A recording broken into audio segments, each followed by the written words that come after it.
comes to the top city destinations in Europe, if London is number 1, Paris number 2, what do you think number 3 is? Welcome to Dublin.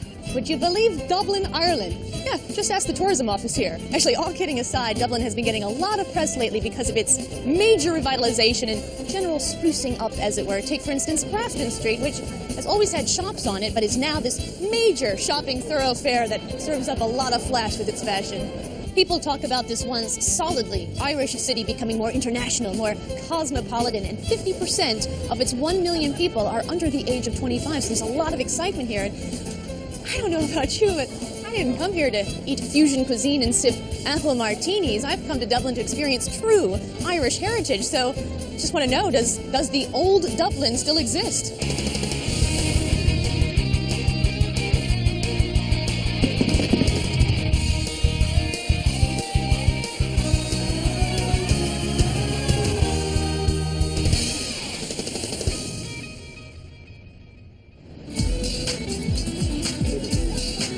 Dublin gets its name from an ancient word meaning dark pool. This is where 2 rivers came together to form a swamp, but this is no backwater city. It's also very easy to get your bearings. It's divided by the River Liffey into its north and south side. Everything you want to do as a visitor is really on the south side, but certainly visit the north, if only to check out this sweetheart of a bridge, the Halfpenny. Back in 1816, pedestrians were charged a half a penny to use it. Today, it is absolutely free, making this the only thing in Dublin, and perhaps all of Europe, that is actually cheaper today than the 19th century. Dublin is the capital of the Republic of Ireland, and it's located about halfway down the east coast of the country. They speak English here, but Irish, or Gaelic, is all over the street signs and place names, and it's still taught in school. Only about 5% of the population speaks it, though.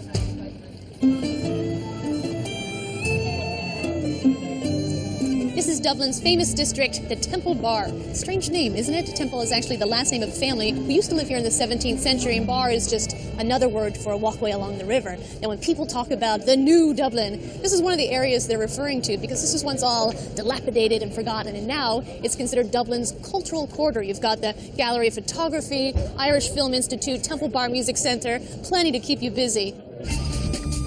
But if you're looking for a true sense of this city's heritage, strike up a conversation with a Dubliner. Well, hello there. How are you? Hello. Hi. How are you? What is your name? Kieran. Kieran. I'm the concierge, Brown Thomas. Well, and a very dapper gentleman, if I may comment on that. Is that proper here? Thank you very much. I like compliments. Oh, yes, I do. So you've really seen Dublin change literally before your eyes? Yes, most certainly I have, yes. It's cosmopolitan, yet it's retaining its authenticity, culture and music. And do you know any good songs? I've heard that an Irishman always can sing a good song. But actually, within 2 minutes from here, there's a life-size bronze statue to a Dublin character, Molly Malone. She was a fishmonger. Well, that's part of the story. Okay. It goes, in Dublin's first city, where the girls are so pretty, I first set my eyes on sweet Molly Malone, as she wheels her wheelbarrow through the streets broad and narrow, crying cockles and mussels, alive, alive, oh.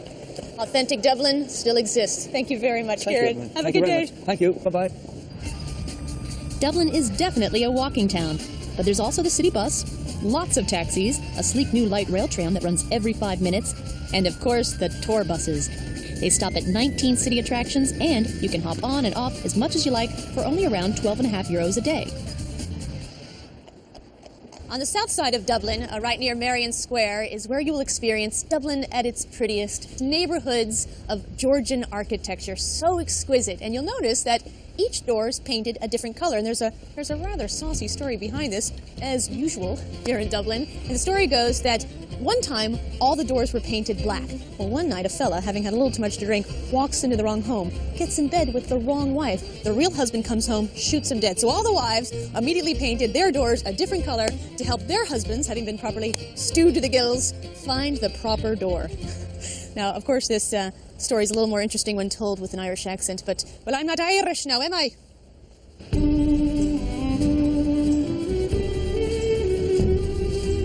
I've always avoided tourism offices. If I have a question, I see that long line, and I think, I'll just wing it, you know? But the Dublin Tourism Centre, now here's a place I can hang out all day in. Now this is why I love this place. I don't wait in line, I grab a number. I have 2 selections here at the ticket machine, information only or room reservations. I'm just going to go for information. And because I don't have to wait in line, I now have time to peruse. This is really a community centre for travellers to Ireland. You can get guidebooks here, pamphlets on everything you want to do and see while in Dublin, actually for the entire country of Ireland as well. Hello. Hello, good morning. Good morning. How can I help you? Actually, I just wanted to know a little bit more about the Dublin Pass. The Dublin Pass is a smart card which allows you access into over 30 of Dublin's top attractions. This is truly a steal at only €29. And you get a guidebook, too. And I can miss the line entirely. You can There's a special... skip the queues, yes, VIP status and skip the queues. I like that, Yes. VIP status. In Dublin, you need that. There are You do, long yes, queues. yes.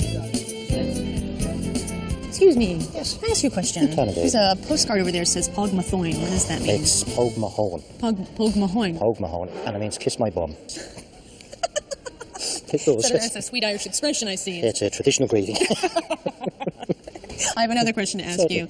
What should I get a lovely Irish grandmother? A box of tea or those cute fuzzy Guinness slippers over there? No, I'd go with the tea and then the whiskey marmalade. Whiskey marmalade. You know your stuff. Thank you very much. You're very welcome. If you think shopping's the most fun you can have in Dublin, And there you go. The perfect pint of Guinness. just wait. Is it okay to have a mustache? Very important. I'm in Dublin, discovering what's old and new in Ireland's largest city.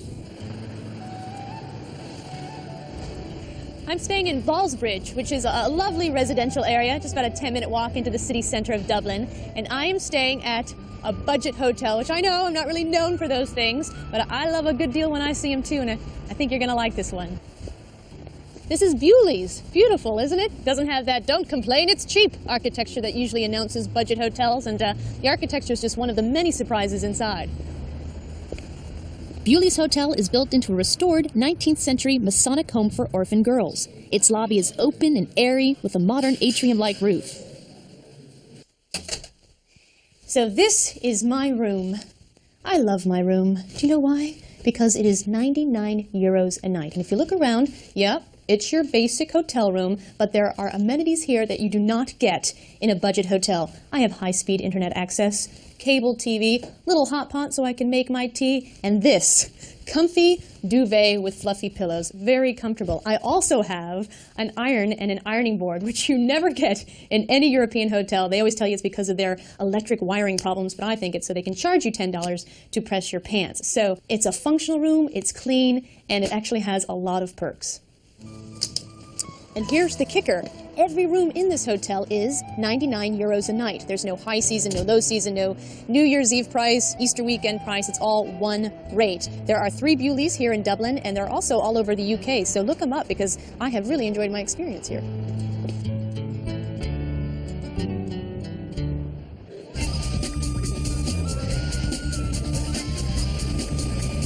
This is the Guinness Storehouse. It is the #1 visitor attraction in Dublin.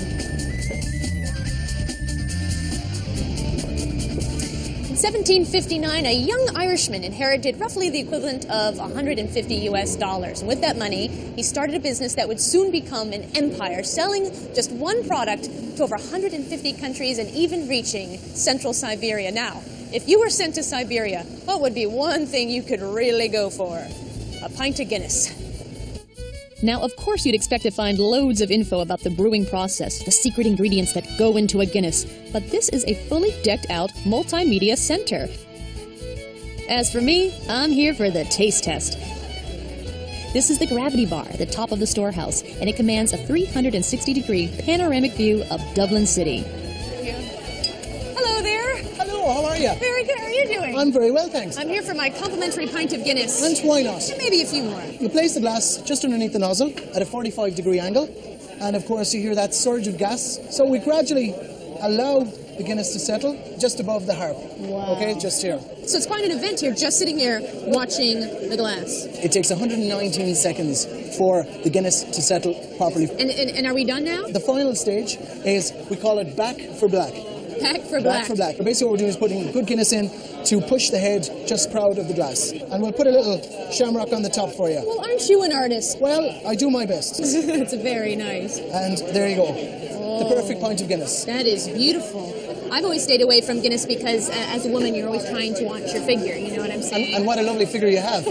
You are Irish. Well, in your pint of Guinness, it's about 197 calories. Well, that's not bad. I know. A lot of alcohol in this. Should I watch it? 4.3% alcohol. Oh, that's a normal Oh, ratio as well. you're good for 8 at least. At You'll 8, be fine. cut me off. I will, of course, no problem. Cheers. You're welcome. Coming up, the scary side of Dublin when Passport to Europe returns. Oh my goodness. We're in Dublin, Ireland, enjoying what everybody does when they come to this city, a pint of creamy Guinness. But now we're about to do something that is truly strange, and some would even say scary, so it doesn't really top the traveler's to-do list. See, behind me is St. Michan's Church, which you think, well, that doesn't look scary at all. But it's not the church itself. It's what's under the church. Peter Condell, the church sexton, was kind enough to accompany me. Underground. Now, upstairs, the church was rebuilt 300 years ago, but the crypt is original, 900 years old. Oh my goodness. Mummies. This preservation is natural. The temperature is constant. It's very dry, and the land down underneath us releases methane gas, methane. So the three things together. Voila. In at the back, 800 years old, the Crusader. And he is buried with his feet crossed, which is traditional amongst the Crusades to indicate the crucifix. The three figures across the front are each around 400 years old. Male in the middle, he has no feet. Why is that? It sounds crazy, but I think the feet are simply, he's too tall. So they just wouldn't build a bigger coffin? Not sure why. It's not because they couldn't, but they just didn't for some reason. Now, why these 4 bodies? Weren't there more? Basically, it's illegal to open coffins. It seems that these were discovered because they fell over. And when it happened, it seems that the best, maybe the most differing examples were placed together in here for exhibition. Okay. People have been coming to see the mummies for at least 100 years and probably longer. We've all heard of the Irish wake, but did you know that that comes from a practice of leaving dead bodies above ground so that you could make sure that they were in fact dead, that they wouldn't awake? In fact, they would drill holes into coffins, thread in a string that would be attached to a bell. So, say you were buried alive, you could ring the bell, thus the term, saved by the bell.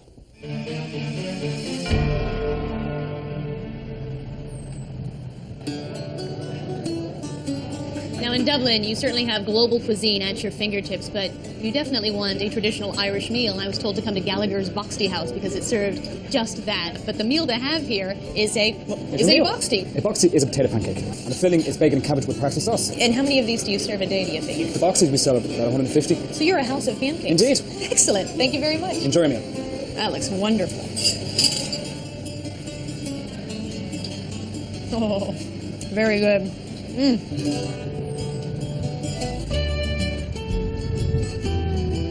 Everybody knows St. Patrick is the patron saint of Ireland. Why, we celebrate him every year on March 17th by drinking ourselves silly on dyed green beer. I don't think he'd appreciate that, but I'm sure he is smiling down on this wondrously beautiful building that honors him more appropriately, St. Patrick's Cathedral.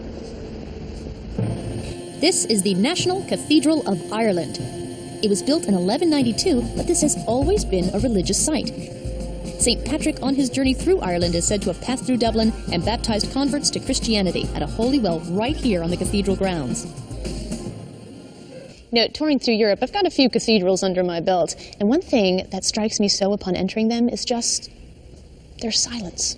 You know, it's sort of stifling. These spaces are supposed to be filled with glorious music and song. So with that in mind, I've arranged something for us. Now, where is he? Oh, hit it.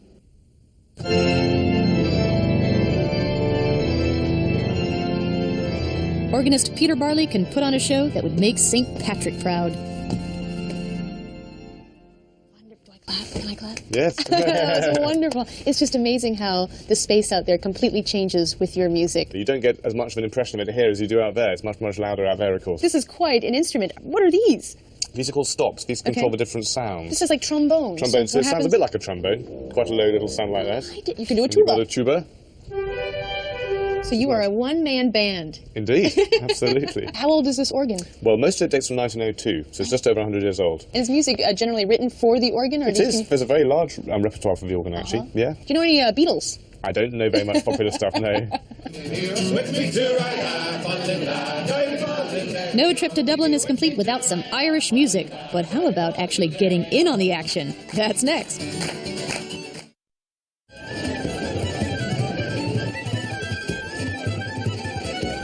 our last night in Dublin, we are changing hotels to be at the Clarence, which is in the happening Temple Bar area. So, this is the hippest hotel in Dublin, mainly because it's owned in part by Bono and the Edge of the very famous rock group U2. So with that in mind, I was really surprised when I walked into the hotel and found a very just natural, relaxed space. I mean, none of that sort of hip hotel exterior and interior that you used to. It's a real homey place. Now, alas, all the rooms here are not 99 euros a night. They start at 330 and go up to 2,100 euros for the penthouse suite. I guess what I really like about this hotel is how it reflects the city of Dublin itself, which, this being the new hot city to be in, there's really a nice lack of pretentiousness here. Dublin still holds on to its modest and down-to-earth roots. So, with that said, how about I buy you a pint? Come on. To take the bar hop experience a notch higher, how about a musical pub crawl? Musicians like Mark French and his friends lead these memorable crawls. In this area, you've got about 40 or 50 bars, all with live music. All of them are open like till 3 or 4 in the morning. So we're not going to have to crawl far. We won't have to crawl far, exactly. There's always a pub within spitting distance, as they say over here, you know? Now, do we hear different music in different pubs? I mean, I know there's all different types of Irish music. There's lots of different types of Irish music. We tend to do traditional Irish music, and the musicians actually go with you from pub to pub. So by the end of the night, you actually get to really know the musicians, and you actually get a chance to perform yourself if you want. That sounds great. Well, that's why I signed up. Yeah, good on you. Before getting on stage, though, I needed some practice. So this is the bar on. Will we give it a go? Yes, yes. Okay, there's your stick, or little kippeen, which means kippeen. matches. Which means matches. Matches in what? Yeah, Gaelic? matches. Yeah, exactly. All Nice. right. Yeah. So if you hold it like a pen or a pencil, and with a really loose wrist, off we go.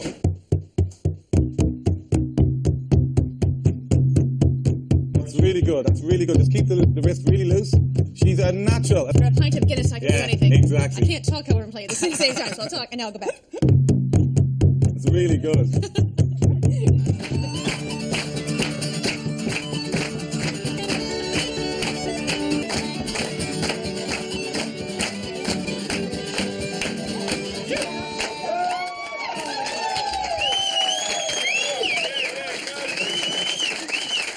My country said, son, there's work to be done. And they gave me a tin hat, and they gave me a gun, and they sent me away to the war. Cities are places where the saying, don't talk to strangers, really come into play because you never know who you're going to talk to, right? However, in Dublin, I find myself just walking up to anyone who I think is a local and striking up a conversation because local residents here are famously talkative and relish a good conversation. And that's not just in a pub over a pint, that's on the streets while waiting in line. You definitely want to see St. Patrick's, but don't forget that the true attraction of the city is the Dubliner himself. If you want to learn more about what I did in Europe, talk about the show, or check out my photos and journal, log on to Travel Channel, discovery.com. See you there.